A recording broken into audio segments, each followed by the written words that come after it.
Salut, dans cette vidéo, je vais te parler cambriolage en camping-car et qu'est-ce qu'on peut faire.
Aujourd'hui, c'est tournage dans le camion, il y a un temps de chien dehors, même le chien ne veut pas y aller. Alors aujourd'hui, je vais te parler de la sécurité en camping-car, qu'est-ce qu'on peut faire, qu'est-ce qui peut t'arriver, où tu peux te faire cambrioler, ou voler carrément le véhicule. Alors dans cette vidéo aussi, je te donne un petit bonus à la fin de la vidéo, où on t'avait laissé la semaine dernière, notre capucine sur Max, on va continuer sur la lancée, et je te montre la suite des travaux de la capucine. On fait cette vidéo par rapport à une amie en fait à qui il est arrivé quelques soucis en Espagne et qui a été victime d'un carjacking avec son véhicule aménagé. C'est vrai que tous nos véhicules aménagés, généralement, on a quand même beaucoup d'affaires à l'intérieur. On a des papiers, on a du matériel vidéo, on a nos affaires personnelles, on a quand même pas mal de choses, on se promène avec. Et donc, qu'est-ce qu'on pourrait faire? C'est une grande question. Donc, on va essayer d'y répondre. Déjà, dans un premier temps, il y a des endroits où il faut savoir, il y a plus de risques d'être cambriolé, d'être volé, de voir le véhicule partir et de rester sur place. C'est déjà tout ce qui est autoroute, les aires d'autoroute. C'est des endroits qui sont relativement fréquentés par les voleurs, en fait, par les gens qui veulent vous agresser, prendre votre véhicule, vos affaires, parce que c'est difficile sur les autoroutes, en fait, de pouvoir courir après. Ils peuvent facilement partir avec le véhicule sans souci. Donc ça, c'est déjà un des points où il faut vraiment surveiller, être très vigilant. C'est tout ce qui est autoroute. Donc comment ils procèdent? En fait, quand tu roules sur l'autoroute, ils te font signe que tu as un souci sur ton véhicule. Généralement, c'est à l'arrière parce que du coup, tu peux pas voir vraiment sur les côtés ce qui se passe. Donc généralement, tu as un gros souci à l'arrière, sur une roue arrière, sur peu importe. Et ils te font signe d'arrêter en urgence. Une fois que tu as arrêté, du coup, tu es un peu paniqué dans ce genre de situation. Tu te dis, voilà, il y a un problème énorme sur le véhicule, qu'est-ce que ça peut être? Donc tu descends du véhicule, tu laisses les clés. Généralement, cette personne t'emmène de l'autre côté du véhicule, côté opposé conducteur. Pendant ce temps-là, généralement, comme il marche par binôme, une autre personne monte au volant et se barre avec ton véhicule. Alors ça, c'est aussi valable si tu es stationné sur une autoroute. C'est le genre de choses où il faut vraiment prêter attention parce qu'une personne peut venir à côté de toi et puis te dire, attention, t'as vu, derrière, t'as un problème. Et pendant ce temps-là, une autre personne sort d'ailleurs et se barre aussi avec ton véhicule. Alors, je dis qu'ils partent avec le véhicule, mais c'est aussi, ils peuvent monter dedans, prendre tes papiers, qui peut traîner parce qu'il faut que ce soit assez rapide, donc ils vont pas y passer 2 heures à fouiner. Tant pis, ce qui est sous la main est pris, volé, disparu.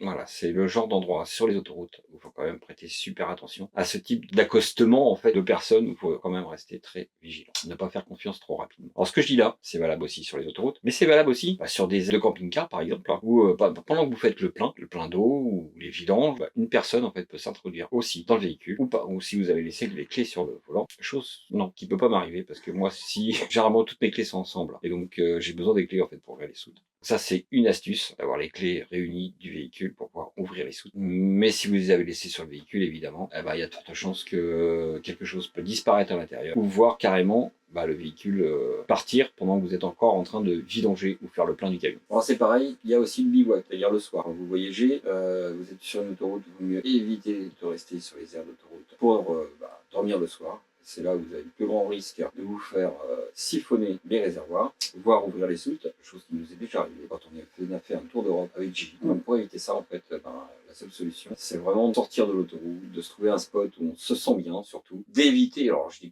bien éviter parce que je sais que quand on fait des grands trajets, c'est pas simple, de trouver un spot de nuit parce que alors là, vous savez pas trop où vous êtes, un spot de nuit, spot pourri. Alors je sais pas si tu te rappelles, hein, si tu nous suis déjà depuis un petit moment, dans Gigi, donc notre camping-car, on avait installé un système caméra en fait à l'intérieur. Enfin il y a même 2 caméras à l'intérieur qui filment l'intérieur du véhicule en cas d'intrusion dans le véhicule pendant qu'on n'est pas là. Donc je te renvoie à la vidéo qui va être là pour justement aller voir le système que nous on avait installé à l'époque. Alors ce système date il y a peut-être 2 ans et demi, 3 ans, mais je pense que les caméras on les trouve toujours. Le système n'a pas beaucoup évolué, il permettait justement d'avoir une alarme en cas d'intrusion dans le véhicule. Le véhicule sonnait, c'était filmé, on trouvait ça intéressant, on était prévenu aussi sur notre téléphone comme quoi il y avait une intrusion dans le véhicule. Alors là, aujourd'hui, on est dans Max. Dans Max, on va essayer de trouver un autre système. Alors oui, Max est équipé de caméras à l'extérieur, on n'a pas de caméra à l'intérieur. Peut-être qu'on y viendra, je sais pas encore. On verra. Là, pour le moment, on va tester en fait un traceur GPS. Allez, je te montre. Voilà ce que nous allons installer en fait dans Max. Donc c'est un petit traceur GPS. Tout simple. Ce système, en fait, quand tu l'achètes, il est déjà intégré carte SIM à l'intérieur. Parce que tu vas me dire, ouais, c'est bien joli, traceur GPS, mais il faut des abonnements, faut une carte SIM. Et, eh ben non, celui-ci, l'abonnement, il est déjà compris. T'as rien à payer. Il est entièrement le enfin, t'as pas d'abonnement du tout. L'abonnement est valable pendant 10 ans. T'as pas de zone blanche au niveau de la connexion, c'est-à-dire que tu peux changer de pays. Il se connecte automatiquement à un opérateur. Donc t'as rien à faire en fait, juste à le brancher, à te connecter à la petite application que je vais te mettre ici, pour que le système fonctionne en fait. Donc du coup sur ton portable, tu peux retrouver ton point, ton véhicule, savoir où il se trouve, où il est. Si jamais tu es victime justement d'un carjacking, que la personne se barre avec ton véhicule, tu es capable de tracer ton véhicule et savoir où il est. En plus d'installation, c'est hyper, mais alors là, vraiment hyper simple. On peut pas faire plus simple. T'as juste à aller choper un plus, un moins, et ça fonctionne. Alors je te conseille quand même, dans l'installation, c'est de choper justement le 12 ou le 24, parce qu'il peut fonctionner de 9 à 48 volts. Donc je te conseille quand même d'aller choper l'électricité en fait sur ton véhicule avant le contact.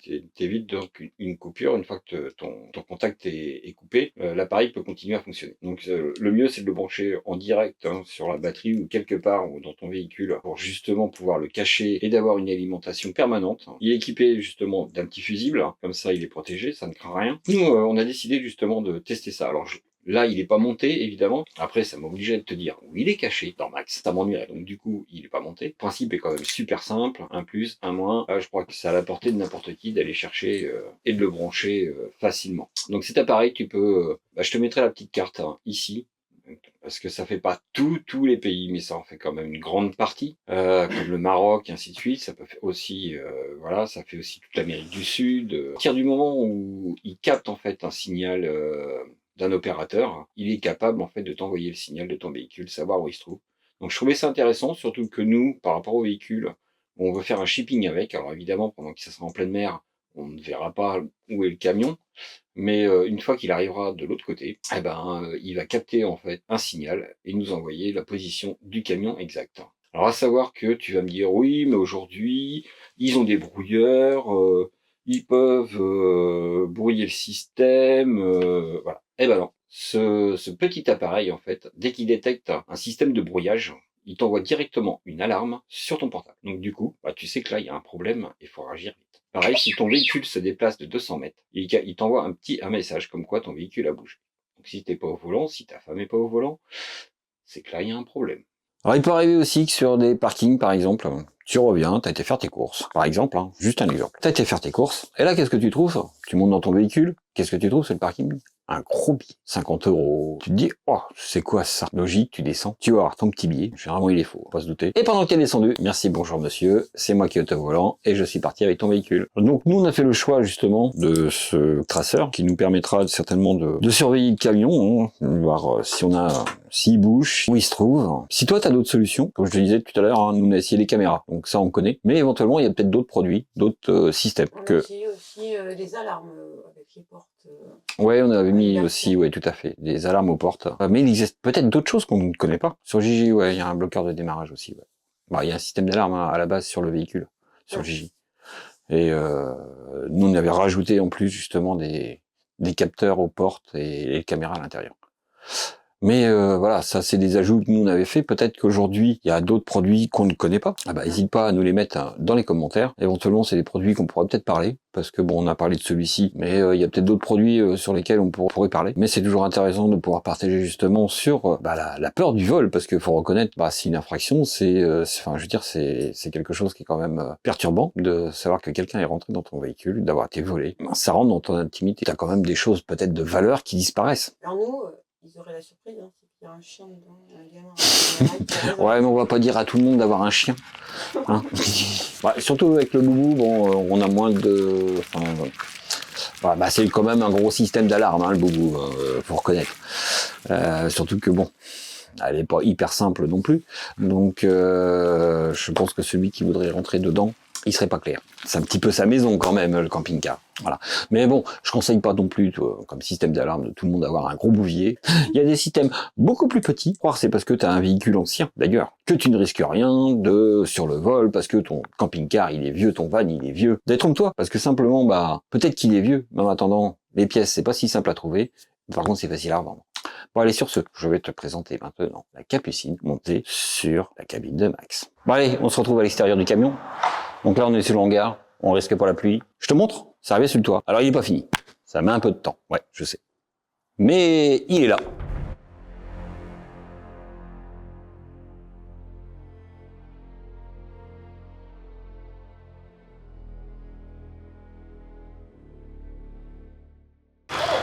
Non, stop!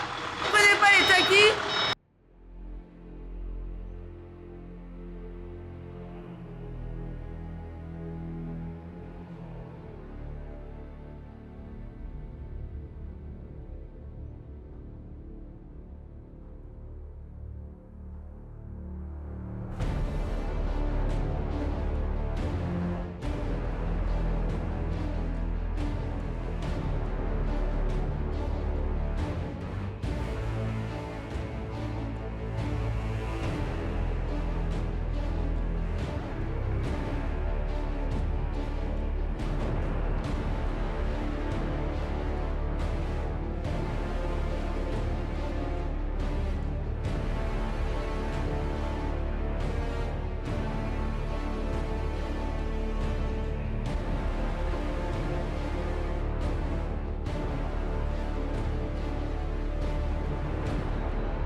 Voilà, il n'est pas arrivé là-haut tout seul, hein. Ça a été un peu short, t'as vu dans la vidéo. Mais c'était ric-rac pour l'enfiler. Donc une fois qu'elle était dessus, je me suis dit qu'une petite casquette devant, ça pouvait être sympa. Surtout que quand on roule et puis que le soleil est quand même relativement bas, c'est vrai que ça peut aussi nous protéger du soleil. Donc ça évite aussi au rayonnement du soleil de trop taper sur le pare-brise devant. C'était un petit peu le but de la casquette à l'avant, c'est de protéger aussi le matériel qui peut être dans la cabine. Voilà. Donc une fois que je l'avais posé dessus, il fallait faire tous les côtés. Et là, j'ai galéré. Ça fait 3 jours que je suis dessus, en train de faire ces petits bouts sur les côtés. Oui, j'ai passé l'électricité parce que du coup, j'ai fallu que je démonte les lumières blanches qui sont à l'avant, qui sont obligatoires. Donc du coup, j'en ai replacé 2 de chaque côté, avant de la capucine. Du coup, ça les a remontés, comme là, évidemment, la hauteur de la cabine n'est plus la même. Donc voilà, donc j'ai vraiment plaqué. Là, c'est en train de sécher, c'est en train de... Si, j'ai coupé l'échelle justement pour pouvoir monter là-haut. Non. Ouais, en même temps, monter en bas, c'est compliqué. Couper l'échelle? Ouais, j'ai coupé l'échelle, il y a une petite bouillée. Ah non, mais c'est l'autre échelle pour monter là, tu vas monter sur le côté. Attends, j'ai loupé un truc là. Oui, t'as vu l'échelle de l'autre côté, t'as dit là-bas, ah oui, non, tu parlais de la grande échelle. Hein. Attends, je vais t'enlever la grande échelle. Attends, j'enlève. Ah c'est crétin, il est bleu maintenant. Ah on va le repeindre, c'est rien ça. Là, il est pas fixé, tu vois, je suis en train de le préparer là. Là, faut que je le ponce, tout ça, faut que, tu vois, je prépare. Et donc, on a la petite échelle là pour monter là-haut, donc je le dis à chaque fois hein, pour monter là-haut, donc c'est évident que tu vas pas monter au sous-sol. Donc elle est coupée, j'ai des petites pattes à rajouter pour la fixation. Ça avance tranquillement. Voilà. Donc j'ai jointé tous les côtés et derrière j'ai mis une bâche en fait hein, pour jointer en fait l'arrière de la capucine au passage cabine. Comme ça, si j'ai des croisements de pont, eh ben, ça évite, c'est pas solidaire en fait. Bon, là j'ai encore des cornières à mettre hein, sur tous les bords, que ce soit bien propre, comme j'avais fait donc, pour la caisse ici. Je vais rajouter des cornières aussi et ça va permettre de bien solidariser le tout. J'ai pas fait la porte, je suis en train de rassembler les matériaux justement pour faire la porte, trouver une plaque qui nous reste de jack que je vais recouper pour fabriquer la porte. La peinture est arrivée pour repeindre tout ça parce que ça va pas rester comme ça. On va faire un petit design quand même sympa sur la capucine. Bon, donc ça sera pour la prochaine vidéo. On va pas laisser ça comme ça, c'est pas possible. Donc voilà, c'est arrivé sur le toit. Je suis relativement content parce que je trouve que ça lui donne une gueule d'enfer.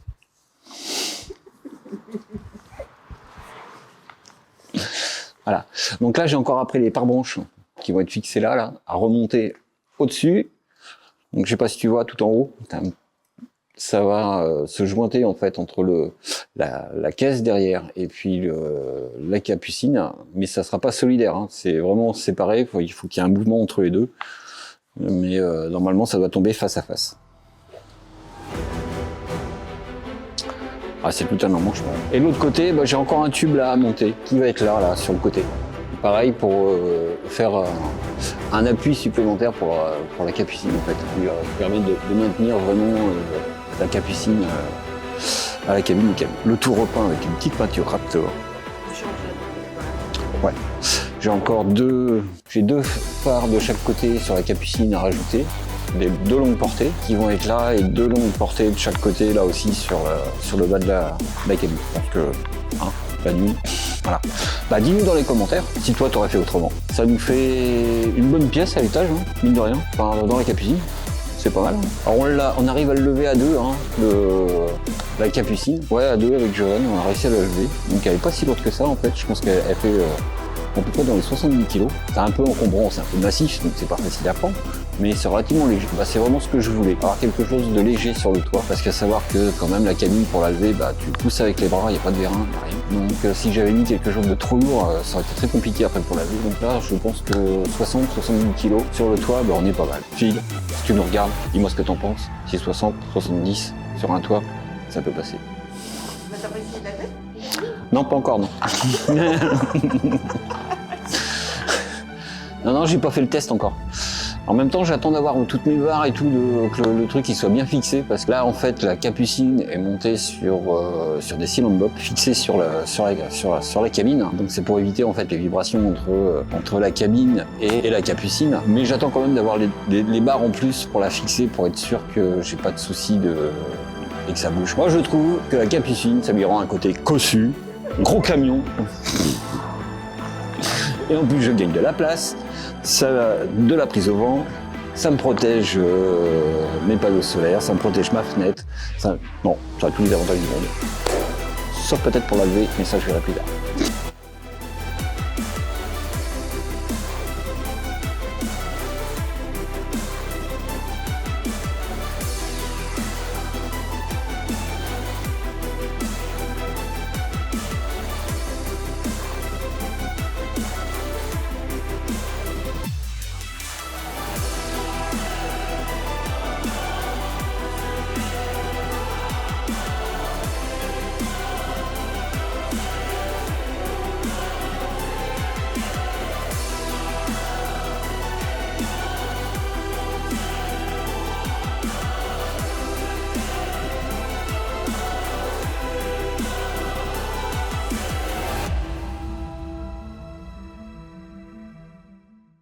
On va continuer les travaux. Je te laisse là pour cette semaine et on se dit à la semaine prochaine pour la prochaine vidéo.